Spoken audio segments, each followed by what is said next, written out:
All right, here we are, Kinesiology 114, and we are going to go over work, force, power, and acceleration, and talk a little bit about potential to kinetic. And I've already talked a little bit about all these in other presentations, but I hope to kind of tighten this up a little bit for you to give a little different or better perspective on that. Just some general terms, right? You have work.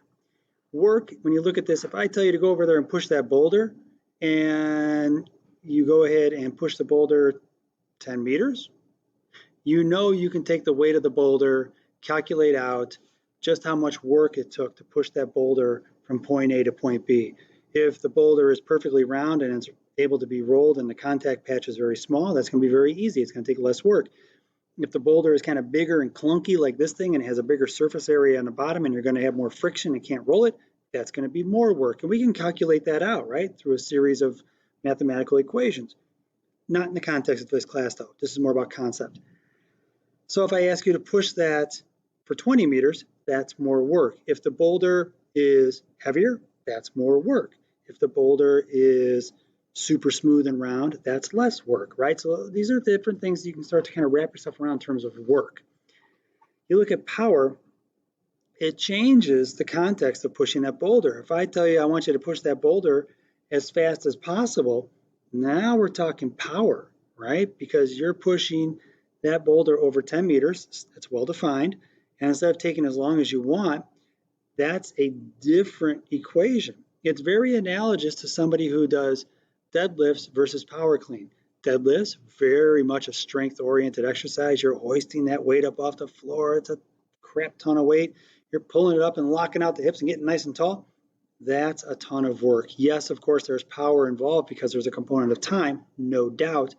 But when you take that same bar and you have an Olympic weightlifter go over and they power clean it, that is vastly different because the amount of time it takes them to hoist that bar from the floor up to their shoulders in a power clean could be fractions of a second compared to a couple seconds to pull a bar up off the floor for deadlift. Both are fine, both are appropriate, but realize the difference between those two. Power incorporates a component of time.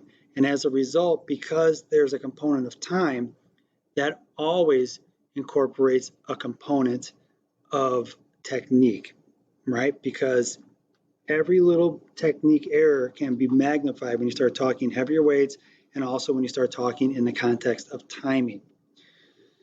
So we increase that workload, right? Like we talked about, heavier boulder, more work. Further distance, more work. Push it up the hill, dang right, more work. Push it faster, that's going to be more power. Okay, so now we got that down. And if we look at this and take it a little step further, if we talk about acceleration, and I'll talk about this a little bit later on, but usually people talk about in athletics, speed kills, speed kills. As you'll see, that's not actually the case. You know, if you look at like a car, we'll do this in units that we're familiar with, right? 0 to 60. We're talking about how fast a car can go from 0 to 60 miles an hour. That would be like the acceleration of the car. It's change of velocity over a unit of time. And so somebody who has a car that has a greater acceleration curve, a Ferrari, how about it? You stomp on the gas, you get in a Tesla, or some of the newer electric vehicles that have like a 0 to 60 in the maybe 2-second range. That is a ton of acceleration versus me on my bike, right? Going to 60 miles an hour. I'd never get to 60. And it's the same thing with 40-yard dash. Many times people talk about, oh, he's very fast and he's got a lot of top-end speed. 40-yard dash is actually more of a measure of acceleration than it is speed. 100-yard dash is that top-end speed, and usually what you see is that towards the last 20 meters of a 100-yard or 100-meter, if you want to talk track now, 100-meter dash is people get to their maximal speed and they're just trying to hang on and not lose that speed over the last 20 to 30 meters while other people have different acceleration curves. So in this context, what we're talking about is acceleration, its rate of change of velocity over a unit of time, and that's going to show up somewhere else in a check for learning, believe me. And really what you're looking at is how fast I can go to maximal speed. Another way to look at that is if we go ahead and take a look at a graph, right? And we have time on the bottom on the X, and we have miles per hour. We'll keep with that unit of measure on the Y, and that's our maximal speed. For a 40-yard dash, say if somebody runs, I think it's like a 4.4, that ends up being 18.2 miles an hour, if I remember correctly. And we target that, right? And you start to look at this and go, okay, somebody who is a little bit slower acceleration, it'll take them more time to get to that maximal speed. Somebody who has faster acceleration, it'll take them less time. And somebody who's super fast, maybe it's one of your receivers or running backs like in football, they can get to that maximal speed. And maximal speed is a little bit of a misnomer here because everybody's maximal speed is going to be a little bit different, but let's just assume everybody had the same maximal speed of 18 miles an hour. A person who has greater acceleration will get there much faster. We're talking 4.4 seconds, whereas it might take somebody else 5.6 seconds or 6 seconds to get there. And you look at that, and if you want to go ahead and use a miles per hour calculator, you can. But a person who runs a 40-yard dash is going to be running at about 18.6 miles per hour. And the person who runs a 40-yard dash at a 4.4 is going to get to this 18.6 miles an hour a ton faster than somebody else who runs a 4.8, 4.9, or maybe a 5.2, 5.5, right, 40-yard dash. And they may never even reach the 18.6 miles per hour. Who knows? But the end result is, and what I want you to get and understand is, if a person has greater acceleration, they're going to get to their maximal speed faster. And this becomes critically important in the field of play when we start talking about you being able to physically dominate your opponent. And I want you to really think about your sport for a moment, think about where acceleration becomes important and top end speed becomes important. I would contest across the board, challenge me on it, I'll take you down, no problem. That acceleration is more important. Your ability to get from 0 to maximal speed is actually more important than the actual top end speed that you have. And it becomes from, if you're in a striking sport or a combative sport like football, where you have that in lacrosse, your acceleration curve, by being able to create more momentum, you're actually able to impart more of your force into your opponent, right? You can tackle them, you can block them much better and more aggressively with greater acceleration. And it comes from a series of different components, of course, but I'll even say acceleration matters when you're talking about running across court for a tennis shot or you're on a softball field. Acceleration is the key, guys. It really is. And the fact that people say speed kills just blows me away, because really it's acceleration. And it's all about how fast you can get there. And by acceleration, we're not just talking about straight ahead, right? I'm talking about how fast you can cut, how fast you can change direction, how fast you can jump. These are all components of acceleration. You can go from 0 to maximal speed in any number of vectors, right? It doesn't have to be straight ahead. But the key is, the greater the acceleration you have, the quicker a person will be able to get to the point of attack.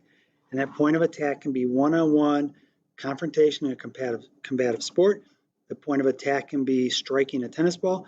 The point of attack could be catching a rebound or slapping a volleyball and spiking the heck out of it for a point.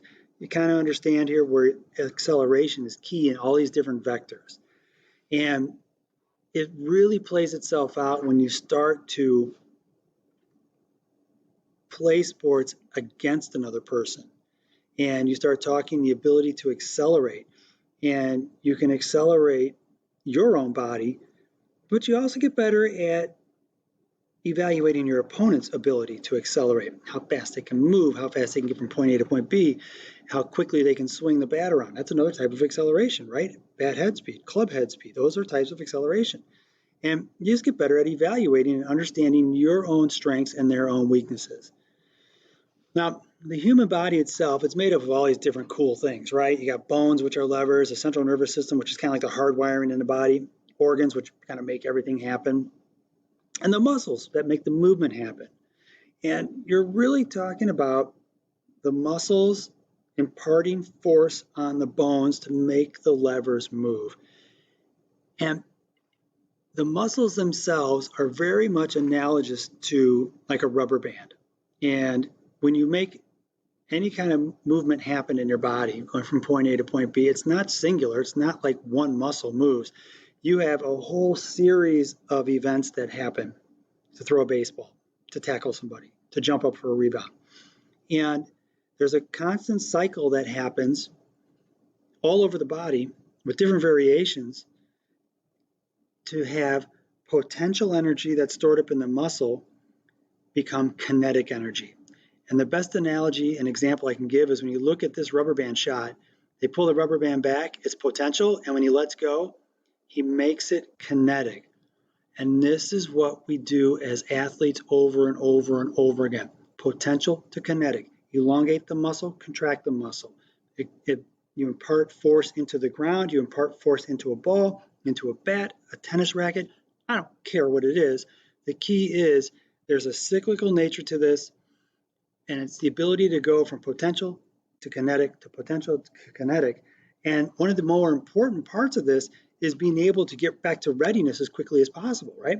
You've contracted, you've delivered force into a ball to throw it, and you have to be able to now immediately switch and go back into and have potential energy to be able to catch the ball if the person hits the ball back at you as a pitcher. You're in the outfield, you have all this potential energy stored up as you're ready.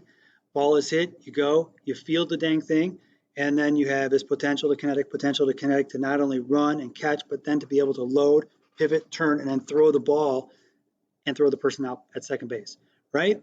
You know, it's a cycle that you have, and your body has to get accustomed to being able to have the understanding that it happens from levers, muscles, and the central and peripheral nervous system, all of it working together.